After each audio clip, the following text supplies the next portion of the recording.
9 Things You Should Never Say to a Friend. Introduction. Friendship is one of the most profound relationships in life. True friends support, understand, and uplift each other through both joyful and challenging times. However, even in the strongest friendships, words matter. A careless or harsh comment can create wounds that linger, damage trust, or even end a once strong bond. While honesty is essential, not everything that can be said should be said, especially if it's likely to hurt, embarrass, or betray a friend. In this article, we'll explore 9 things you should never say to a friend, no matter how close you are or how tempted you might feel in the heat of the moment. These are the boundaries that protect respect, trust, and love in any healthy friendship. Understanding and avoiding these verbal missteps will help you build stronger, more resilient, and more compassionate connections with the people who matter most. 1. I don't think you'll ever succeed at that. Why it hurts. When a friend shares a dream, they're showing you a vulnerable part of themselves. They're opening a door into their hopes and ambitions, and they trust you to treat that with care. Responding with disbelief or discouragement, especially with something as absolute as "I don't think you'll ever succeed," can be devastating. It implies a lack of faith in their abilities and potential. Even if your concern comes from a desire to protect them from failure, this type of comment can come across as deeply unsupportive. It may lead your friend to question not only their dreams but also your loyalty. Better approach. If you're genuinely concerned about a friend's plan or idea, offer constructive feedback instead of criticism. Ask questions that help them think through their goals. That sounds ambitious. Have you thought about how you'll get started? That's a big step. What's motivating you to pursue it? Support doesn't always mean agreement, but it should always be respectful and encouraging. A true friend helps others grow, even when their paths differ. 2. You always do this. Why it hurts. This phrase is a form of overgeneralization, a communication pitfall that puts a friend in a box and dismisses their efforts to grow or change. Statements like "you always mess things up" or "you always forget what I say" focus on blame and often exaggerate reality. They make the person feel judged, misunderstood, or even attacked. Hearing "always" can make a friend feel like you're keeping score or that you see them only through the lens of their worst moments. It breeds resentment and discouragement rather than improvement or reconciliation. Better approach. Focus on the specific moment and how it made you feel. I felt hurt when you forgot our plans yesterday. Can we talk about what happened? I noticed this has happened a few times. Can we figure out a better way to communicate? This strategy keeps the conversation solution focused and respectful. Instead of resorting to sweeping accusations, don't forget to subscribe to Ancient Stories, like this video, and share the channel with your friends to spread the magic of timeless tales. 3.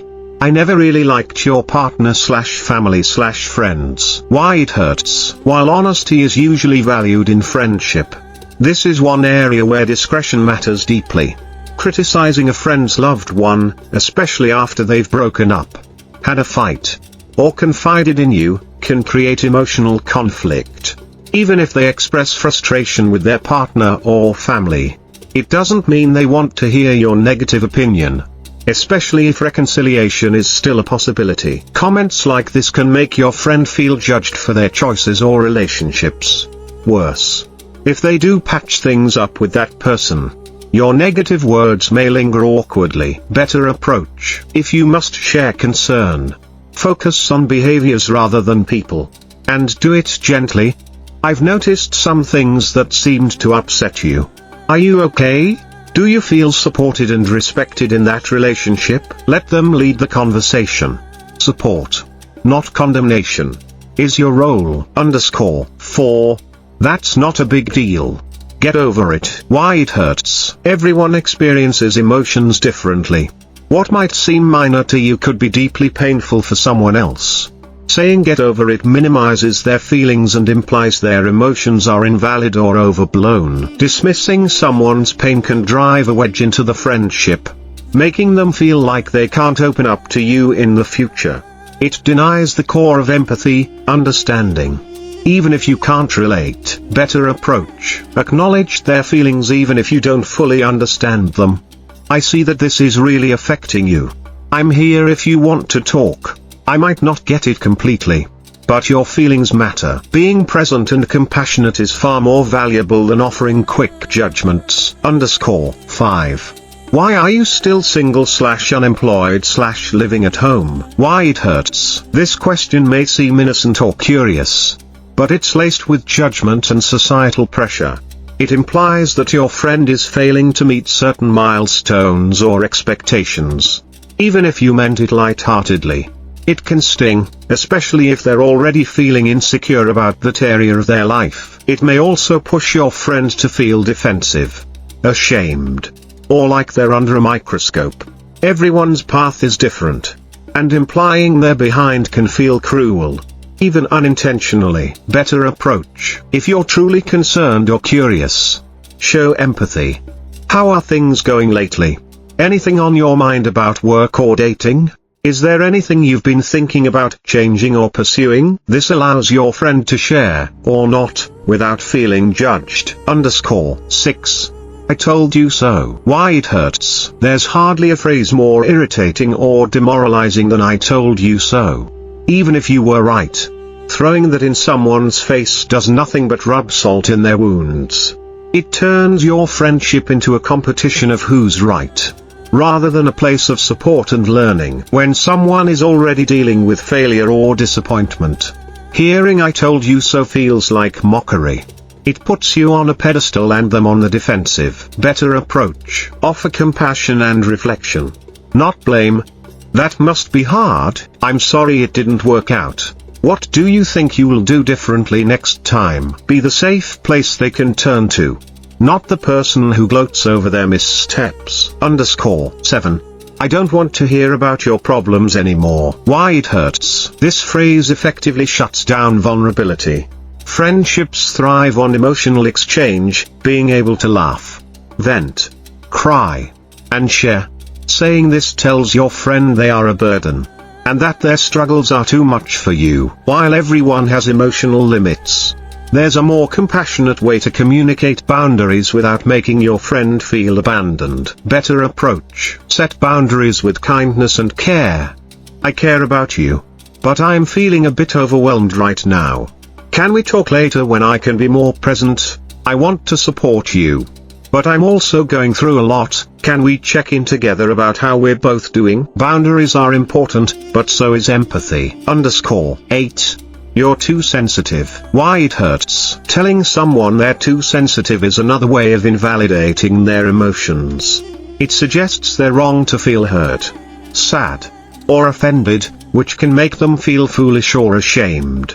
It's a defensive comment that often emerges when someone doesn't want to take responsibility for hurtful words or actions. This kind of dismissal shuts down honest dialogue and drives emotional distance into the relationship. Better approach. Instead, seek to understand.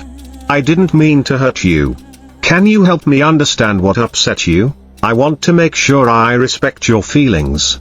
Let's talk about it. Understanding deepens relationships, dismissal fractures them. 9. You've changed. Said with blame. Why it hurts. Yes, people change, ideally. They grow. But when you say you've changed with a tone of blame, what your friend hears is that their growth or evolution is a betrayal. This statement often comes from a place of discomfort with the new direction someone's life is taking, especially if it diverges from your own. It may sound like you no longer accept them unless they remain as they once were, stagnant, and the same. Better approach. Celebrate growth, and voice concerns with openness. I've noticed some things are different. How are you feeling about where you're at these days? I miss how we used to connect. Can we find time to reconnect? This keeps the door open to continued closeness while honoring who they're becoming. Conclusion. Friendships, like any deep relationship, require care, empathy, and emotional intelligence.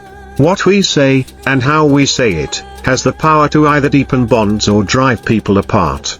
While no one is perfect, Striving to avoid these 9 phrases can dramatically improve how you relate to your friends. Words matter.